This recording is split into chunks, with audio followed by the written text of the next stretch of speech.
खुलुमबाय गोजोन फुंबिलिनि गाहाम हामलायनायखौ बयनिसिमबो जासिहरनाय थाबाय।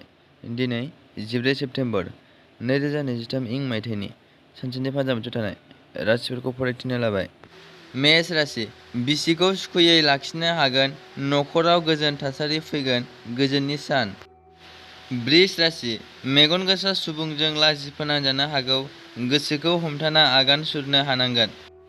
मिथुन राशि देहायाव जेंना नुजाथिनो हागौ, जानो खहाबनाय नङा, गोसो गाज्रि जागोन। कर्कट राशि नखराव दावराव दावसि सोमजिगोन, सांग्रां जाथारनांगोन, जेंना गोनां सान। सिंह राशि बिमा बिफानि थुलुंगा मोनगोन, थांखि फारसे सौहैनो हागोन, मोजां सान। कन्या राशि नंखाय फिसा बाथ्राखौ लानानै दावराव जागोन, सुथुर सोमजिगोन, सांग्रां जानाया गाहाम। तुला राशि नखराव गाहाम खौरां फैगोन, हास्थायनायखौ मोनफुंगोन, रंजानायजों सम बारहोहरनो हागोन। वृश्चिक राशि गावनि अहंकार आखुनि थाखाय साजा मोनगोन, आंगोजों नासयजागोन, दुखुनि सान।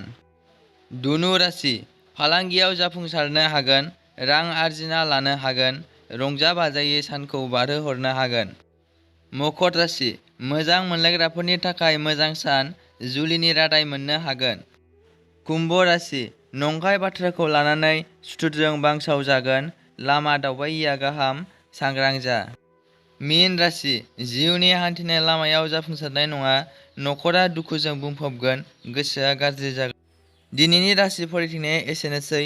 बेजों लोगोसेयैनो बुहुमनि साफ्रोमबो सुबुंफोरनि थाखाय दिनैनि साना गाहामैनो बारलांनो थाखाय आनान गसाइनियाव आरज गाबनाय थाबाय। गोजोन्थों।